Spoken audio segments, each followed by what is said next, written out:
The intelligent investor अध्याय 17 चार अत्यंत शिक्षाप्रद मामले हिंदीऑडियोबुक.com। बुद्धि के देवता वॉर्डेन विनाश के राजा के पास गए और उनसे हाथ जोड़कर यह जानने की मांग की कि अराजकता पर कैसे नियंत्रण हो सकता है। विनाश ने कहा, मुझे अपनी बाईं आंख दे दें, तब मैं आपको इसका जवाब बताऊंगा। बिना किसी हिचकिचाहट के बुद्धि के देवता वॉर्डेन ने अपनी बाईं आंख निकालकर उन्हें दे दी और कहा, अब मुझे बताइए। विनाश के राजा ने कहा कि जो रहस्य है उसे आप दोनों आंखों से देख सकते हैं। John Gardner. और अधिक परिवर्तन। पहला, एक ओवरप्राइज्ड विशालकाय। दूसरा, एक साम्राज्य निर्माण समूह। तीसरा, एक विलय जिसमें एक छोटी फर्म ने एक बड़ा काम संभाला। चौथा, मूल रूप से बेकार कंपनी में शेयरों की प्रारंभिक सार्वजनिक पेशकश। पिछले कुछ वर्षों में ग्राहम के कुछ उच्च नए मामलों को एक नया विश्वकोश प्रदान किया गया है। यहां इसका एक नमूना है। ल्यूसेंट पारदर्शी नहीं है। साल 2000 के मध्य में ल्यूसेंट टेक्नोलॉजीज इंक के पास किसी अन्य अमेरिकी स्टॉक की तुलना में अधिक निवेशक थे, जिसका मार्केट कैपिटलाइजेशन $192.9 बिलियन के साथ यह अमेरिका में 12वीं सबसे मूल्यवान कंपनी थी। क्या यह विशाल मूल्यांकन उचित था? 30 जून 2000 को समाप्त वित्तीय तिमाही में ल्यूसेंट की वित्तीय रिपोर्ट की कुछ मूल बातों पर नजर डालते हैं। ल्यूसेंट की रिपोर्ट के एक निकट रीडिंग में एक अनुत्तरित टेलीफोन स्विच बोर्ड की तरह खतरे की घंटी बजती है, जो इस प्रकार है। ल्यूसेंट ने $4.8 बिलियन में एक ऑप्टिकल उपकरण आपूर्तिकर्ता क्रोमेटिक्स नेटवर्क्स को खरीदा था, जिसकी $4.2 बिलियन गुडविल या बुक मूल्य से ऊपर की लागत थी। क्रोमेटिक्स में 150 कर्मचारी थे, लेकिन इसका कोई ग्राहक नहीं था और साथ में इसका राजस्व भी शून्य था, इसलिए गुडविल शब्द अपर्याप्त लगता है। शायद होप चेस्ट शब्द अधिक सटीक है। यदि क्रोमेटिक के एम्ब्रॉयन प्रोडक्ट्स ने काम नहीं किया तो ल्यूसेंट को गुडविल को उल्टना होगा और भविष्य की कमाई के लिए इसे चार्ज करना होगा। दूसरी, एक फुटनोट ने खुलासा किया कि ल्यूसेंट ने अपने उत्पादों के खरीदारों को $1.5 बिलियन का उधार दिया था। अपने ग्राहकों को कहीं और उधार लिए पैसे की गारंटी में ल्यूसेंट भी $350 मिलियन के लिए हुक पर था। इन ग्राहक लोन की कुल संख्या एक वर्ष में दोगुनी हो गई थी। यह हमें बताता है कि ल्यूसेंट के उत्पादों को खरीदने के लिए खरीदार नकदी से बाहर चले गए थे। क्या होगा अगर वे अपने ऋण का भुगतान करने के लिए नकदी से बाहर भाग गए? अंत में ल्यूसेंट ने नए सॉफ्टवेयर को कैपिटल एसेट के रूप में विकसित करने की लागत का इलाज किया, बल्कि एक एसेट के बजाय यह एक रूटीन बिजनेस एक्सपेंस नहीं था जो कमाई से आना चाहिए। निष्कर्ष, अगस्त 2001 में ल्यूसेंट ने क्रोमेटिक्स डिवीजन को बंद कर दिया, क्योंकि इसके उत्पादों ने केवल 2 ग्राहकों को ही आकर्षित किया। वित्तीय वर्ष 2001 में ल्यूसेंट को $16.2 बिलियन का नुकसान हुआ। वित्तीय वर्ष 2002 में इसने $11.9 अरब का और नुकसान किया। उन नुकसानों में खराब ऋण और ग्राहक वित्त पोषण के लिए प्रावधान में $3.5 बिलियन, गुडविल से संबंधित हानि में $4.1 बिलियन और कैपिटल सॉफ्टवेयर से संबंधित $362 मिलियन। ल्यूसेंट का स्टॉक 30 जून 2000 को $51.062 पर व 2002 में $1.26, जो 2-2.5 साल में बाजार मूल्य में लगभग $190 बिलियन के नुकसान पर बंद हुआ। अधिग्रहण के जादूगर। टाइको इंटरनेशनल लिमिटेड का वर्णन करने के लिए हम केवल विंस्टन चर्चिल को पैराफेयर कर सकते हैं और कह सकते हैं कि इतना सारा तो इतने कम लोगों ने कभी नहीं बेचा। 1997 से 2001 तक इस बरमूडा आधारित समूह ने टाइको स्टॉक के शेयरों में सबसे अधिक $37 बिलियन से अधिक का खर्च किया। इमेल्डा मार्कोस के अनुसार यह इसके लिए जूते खरीदने जितना ही आसान बन गया था। अकेले वित्तीय वर्ष 2000 में अपनी वार्षिक रिपोर्ट के अनुसार टाइको ने लगभग 200 कंपनियों का अधिग्रहण किया, जिसकी हर दूसरे दिन एक से अधिक की औसत थी। परिणाम, टाइको में तेजी से वृद्धि हुई, जिसका राजस्व 5 सालों में $7.6 बिलियन से $34 बिलियन हो गया और ऑपरेटिंग इनकम $476 मिलियन के नुकसान के साथ $6.2 बिलियन का लाभ हुआ। कोई आश्चर्य नहीं कि कंपनी का 2001 के अंत में कुल स्टॉक मार्केट वैल्यू $114 बिलियन था। लेकिन टाइको के वित्तीय विवरण कम से कम इसके विकास के रूप में थे। लगभग हर साल उन्होंने अधिग्रहण संबंधी शुल्कों में सैकड़ों मिलियन डॉलर दिखाए। ये खर्च 3 मुख्य श्रेणियों में चले गए। पहला, विलय या पुनर्गठन या अन्य नगण्य लागत।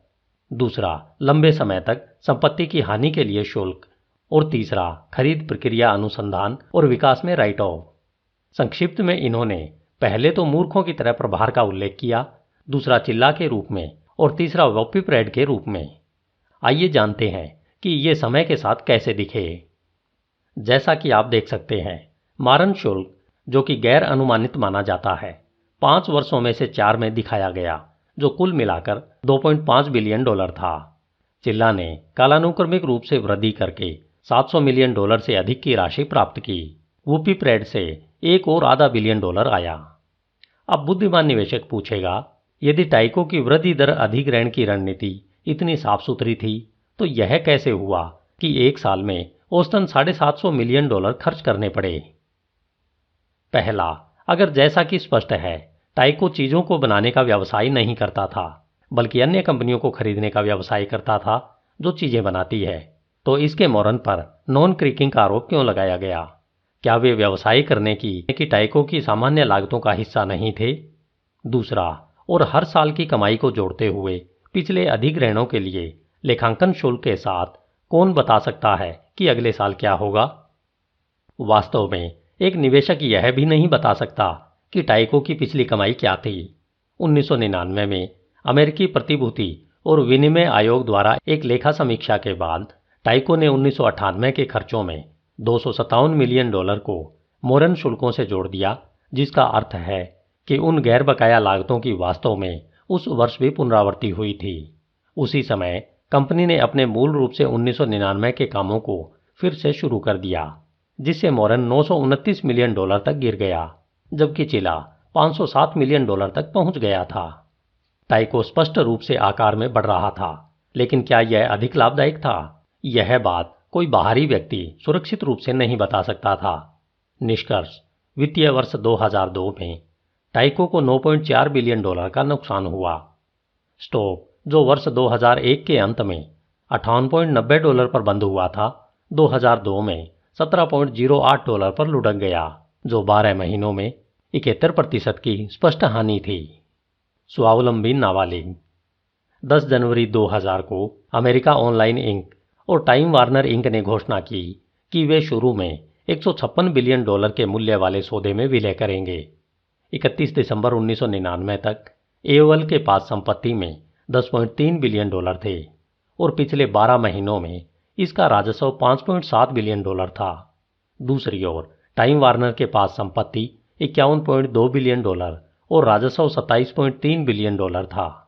टाइम वार्नर एक को छोड़कर किसी भी माप से एक बहुत बड़ी कंपनी थी, जो था अपने स्टॉक का मूल्यांकन, क्योंकि अमेरिका ऑनलाइन ने इंटरनेट उद्योग में निवेश करके निवेशकों को चौंका दिया था, लेकिन इसके शेयर ने अपनी कमाई में 164 गुना की बढ़ोतरी दर्ज की है।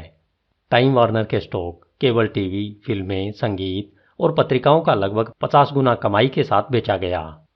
सौदे की घोषणा करते हुए दोनों कंपनियों ने इसे सामानों का रणनीतिक विलय कहा। टाइम वार्नर के अध्यक्ष गेराल्ड एम लेविन ने घोषणा की कि एओएल टाइम वार्नर से जुड़े सभी के लिए अवसर असीम है। सभी के लिए, उन्होंने कहा, जो इसके शेयर धारक हैं उनके लिए भी।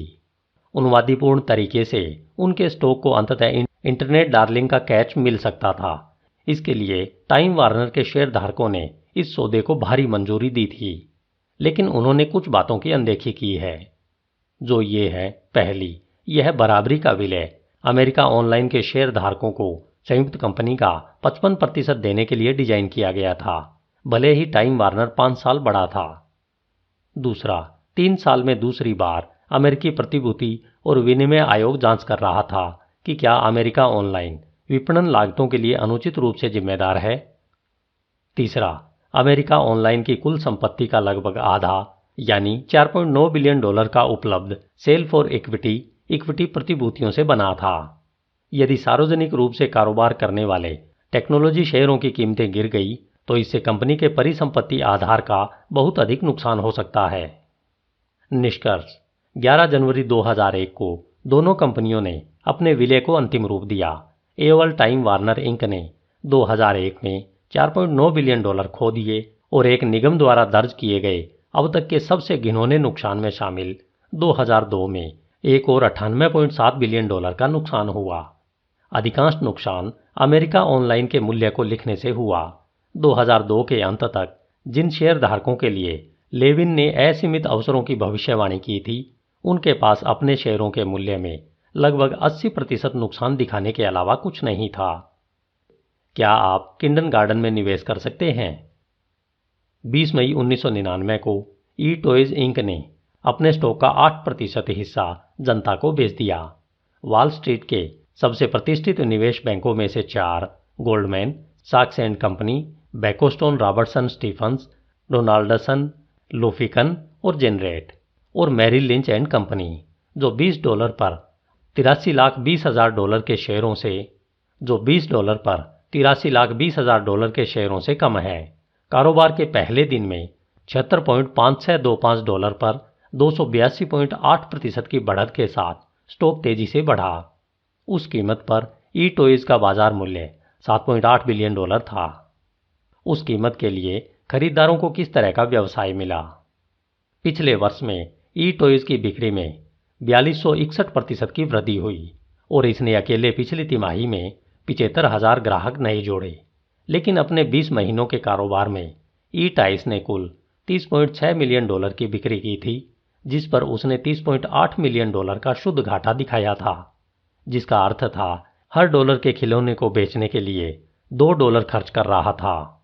आईपीओ प्रोस्पेक्टस ने भी यह खुलासा किया कि ई टॉयज एक और online operation baby centre Inc जो प्राप्त करने के लिए ऑफर की कुछ आय का उपयोग करेगा, जिसने पिछले वर्ष की तुलना में $4.8 मिलियन में $4.5 मिलियन का नुकसान उठाया था। और ई टॉयज अपने प्रबंधन के लिए भविष्य में जारी करने के लिए सामान्य स्टॉक में 40.6 मिलियन शेयर आरक्षित करेंगे।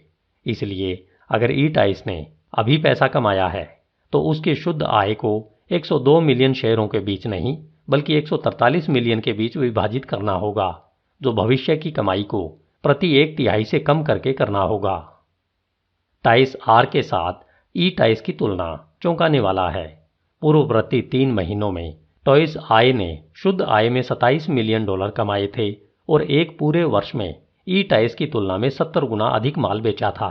और फिर भी शेयर बाजार टॉयज आर की तुलना में लगभग $2 बिलियन अधिक है। निष्कर्ष: 7 मार्च 2001 को सार्वजनिक कंपनी के रूप में अपने संक्षिप्त जीवन में $398 मिलियन से अधिक का शुद्ध घाटा उठाने के बाद दिवालियापन सुरक्षा के लिए ई टॉयज ने मामला दर्ज किया। स्टॉक, जो अक्टूबर 1999 में $86 प्रति शेयर के स्तर पर था, आखिरी बार 1 पैसे के लिए कारोबार किया गया था। धन्यवाद। HindiAudiobook.com। आपका दिन शुभ हो।